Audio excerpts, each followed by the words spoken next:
The first few seasons of Scooby-Doo followed a predictable pattern. In each episode, a ghost or a vampire or a monster would be terrorizing a mansion or a town or a carnival, and it would seem like there's something supernatural at work.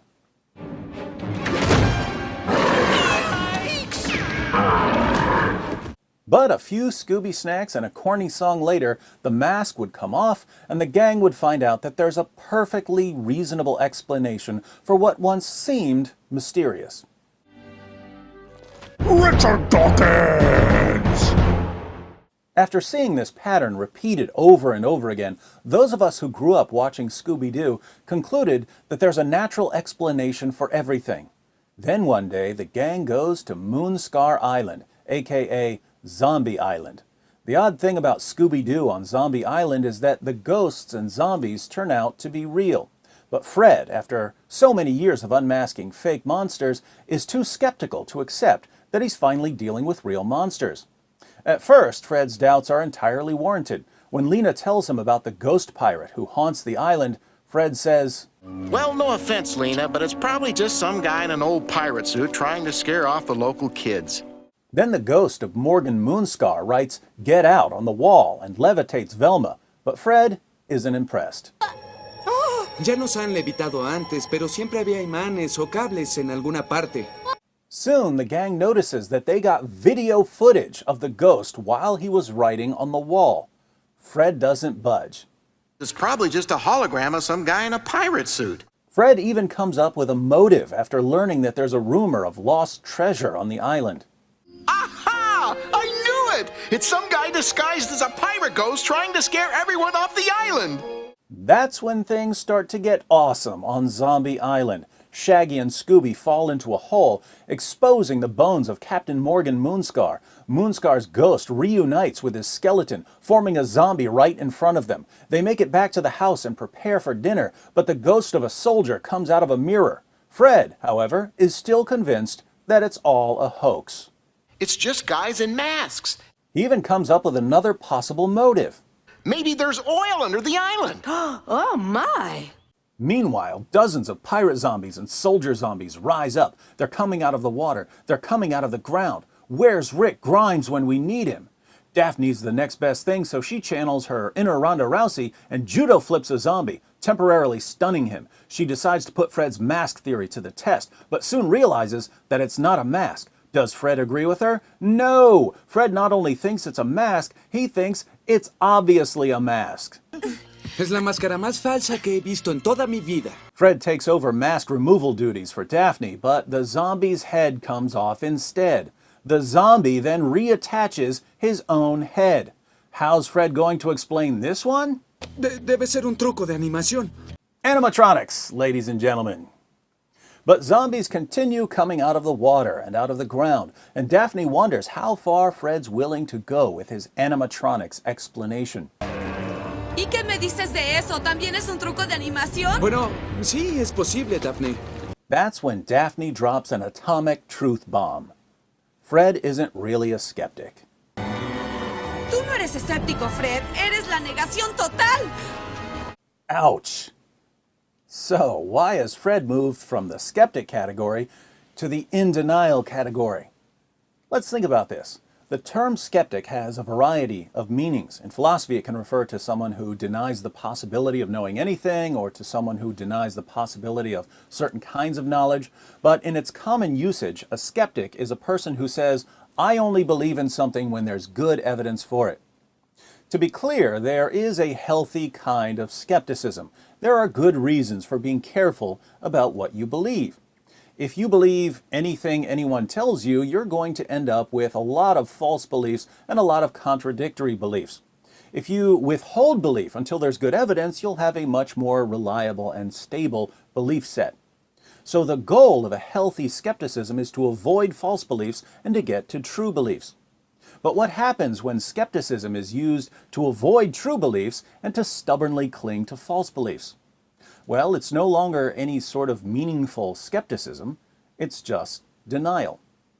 In Scooby-Doo on Zombie Island, Fred's explanations become increasingly absurd as more and more evidence comes in. If Fred were really a skeptic, he would be skeptical not only of supernatural explanations, but also of his absurd attempts to explain away the evidence. Does my mask theory really account for the evidence here? Does my hologram theory or animatronics theory really explain the data? But he isn't skeptical of his absurd explanations. He's pretty dogmatic about them. Of course, this is a cartoon and we don't believe in zombies. Why don't we believe in zombies? Because we have no evidence for them. We know where the zombie genre in films and books came from, and so on. But the point is that if you did have the sort of evidence Fred has in the cartoon, that would be a good time to rethink your beliefs about zombies. And Fred ultimately does change his mind. Zombies? Real zombies? Real? Really real, Fred? I hate to admit it, but they were. Cartoons can teach us important lessons. The lesson to take from Scooby-Doo on Zombie Island is that while we tend to think that our beliefs are all based on evidence, there's clearly more at work here than just evidence, because people react very differently to the same evidence. We adopt many of our beliefs long before we develop the ability to think about them critically. Even when we can respond critically, beliefs usually don't start off as hypotheses that we carefully evaluate before granting our assent. We just absorb them from the people around us, the books we read, the movies we watch. And the set of beliefs we end up with affects how we react to new ideas. If someone presents me with an idea that thoroughly contradicts some of my core beliefs, it's more difficult to take the idea seriously, whether there's good evidence for it or not, because adopting it would require such a massive change in what I already believe. For another person presented with the same idea and the same evidence, the idea will be much more believable as long as it coheres better with what the person already believes. So there's more to our beliefs than mere evidence. Our receptivity is influenced by what's already within us, both factors that we're aware of and factors we're not aware of. This is why some people look at the evidence for a hypothesis and regard it as conclusive proof, while others look at the same evidence and say that it's no evidence at all. The obvious problem here is that we can adopt a silly belief not because there's good evidence for it, but because we like it.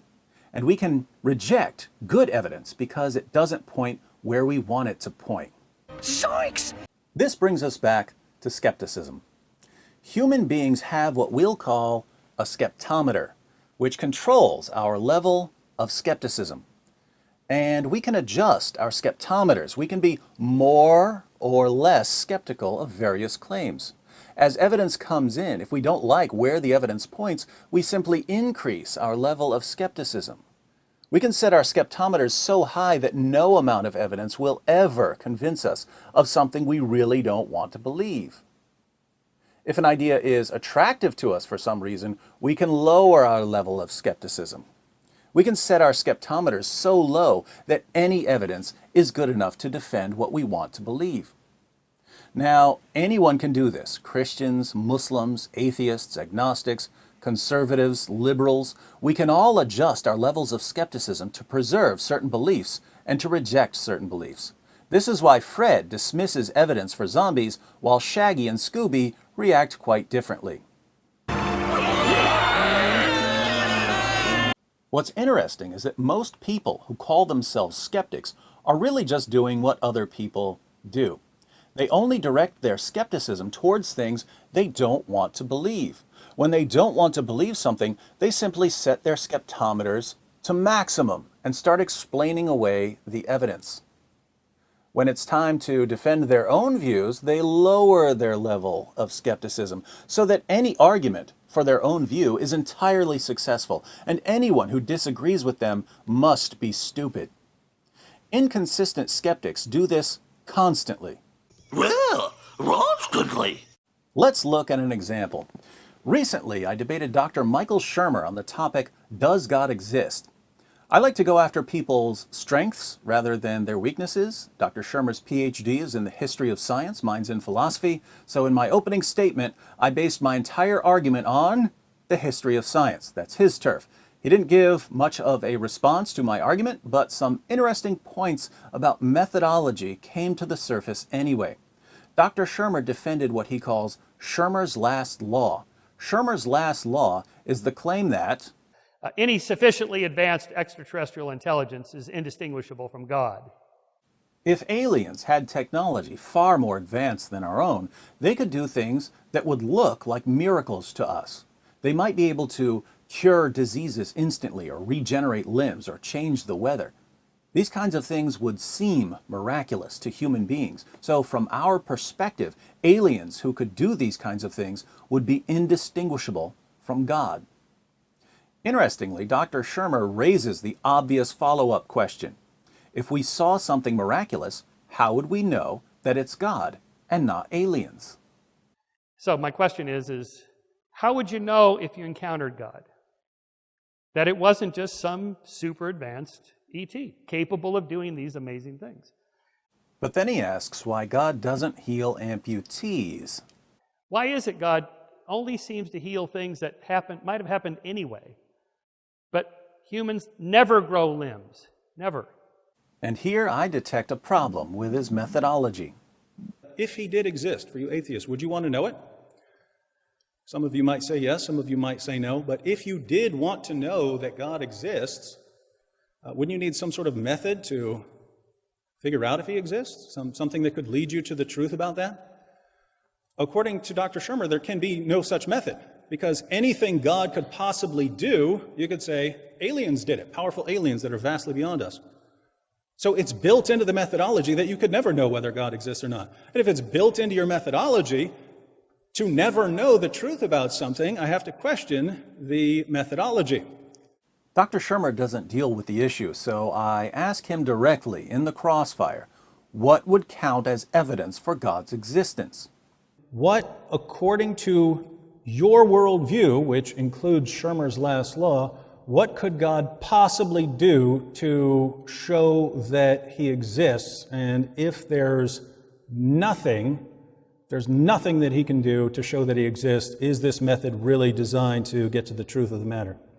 At first, he jokes around. A large cash deposit in my name in a Swiss bank. How about a box of Scooby snacks? I think 10 million would do it. But then he gives his real answer. But I'm after there's something that wouldn't happen otherwise, I suppose. Something that wouldn't happen otherwise? I proceed to point out the obvious. Over and over again in this debate, it's been, hey, if God exists, then, where's the evidence, and why can't we find the evidence, and hey, we should be skeptical and demand evidence and so on. But when we ask, what evidence could God possibly give in any possible world that would count as evidence for the existence of God, the answer is something that wouldn't happen otherwise. But something that wouldn't happen otherwise, according to Schirmer's last law, could be explained by aliens. So once again, we're left with a methodology that can't possibly investigate this matter. You can watch the full debate at your leisure, but we just don't get a solution to this problem. Dr. Schirmer wants evidence of God's existence, but given his methodology, nothing God could ever do would count as evidence that he exists. God could heal every amputee in the world, but it wouldn't be evidence for God's existence, because aliens could have done it. Jinkies! Now, when a person says, prove to me that statement X is true, but an examination of his methodology shows that he won't allow anything to count as evidence that statement X is true, how can we take that demand for proof seriously? This is why when atheists send me messages saying, prove to me that God exists, I almost never give them an argument for God's existence. Instead, I reply, I'd be happy to prove to you that God exists, but I don't want to send proof to someone who doesn't exist, so before I prove to you that God exists, prove to me that you exist. Then I dial my skeptometer up to 10, just like the atheist was about to do when he demanded proof for God's existence. So I get another message from the atheist saying, I obviously exist since I'm sending you these messages. But I'm a skeptic, so I ask, well, how do I know that someone's pet monkey isn't just slapping a keyboard? If something as sophisticated as DNA can form by chance, surely a monkey could type your messages by chance, especially with all of the misspelled words. Or maybe someone created an atheist message generator, which mindlessly sends out these messages and is even programmed with responses, all to waste the time of Christians. So we go back and forth, and eventually the atheist says, "Look, I'll buy a plane ticket and come see you." To which I reply, how would that be any evidence at all? Even if you came to see me, how would I know that I'm not dreaming? How would I know that I'm not in the Matrix? How would I know that I'm not a brain in a vat that's being controlled by some mad scientist? How would I know that powerful aliens aren't just tricking me into believing that you came to see me? And so we never actually get to a discussion of the evidence for God's existence, because when I use the atheist's methodology against him, he can't even prove his own existence. This just gets better and better. The point here is that we can always explain away evidence. In the first century, thousands of people saw Jesus perform miracles, and the leaders had him crucified. How could they explain away all those miracles? Easy. They said that Jesus performed miracles by the power of demons, and that would explain the miracles, wouldn't it? If Jesus were walking among us today, people would explain away his miracles by appealing to illusion or to deception, or, if all else fails, to powerful aliens. But the atheists who are watching are saying, no, if God performed a miracle, we'd believe in him. If God healed an amputee, we'd convert right now. Seriously? You have no problem with an entire universe exploding out of nowhere, but an arm growing would make you a believer? You don't think it's at all strange that non-living matter rearranged itself to form life, but if a living arm grew out of a living body, you'd never dream of ignoring or explaining away the evidence? My atheist friends, by constantly demanding evidence while proving over and over again that evidence is completely meaningless to you and that your methodology is designed to help you avoid conclusions that you don't like, you're not showing us that there's no evidence for God's existence. All you're showing us is that... La negación total. And you might have gotten away with it too, if it wasn't for us meddling Christians.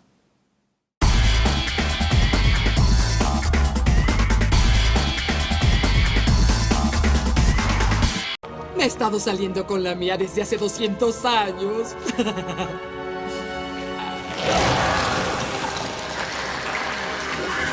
Richard Dawkins!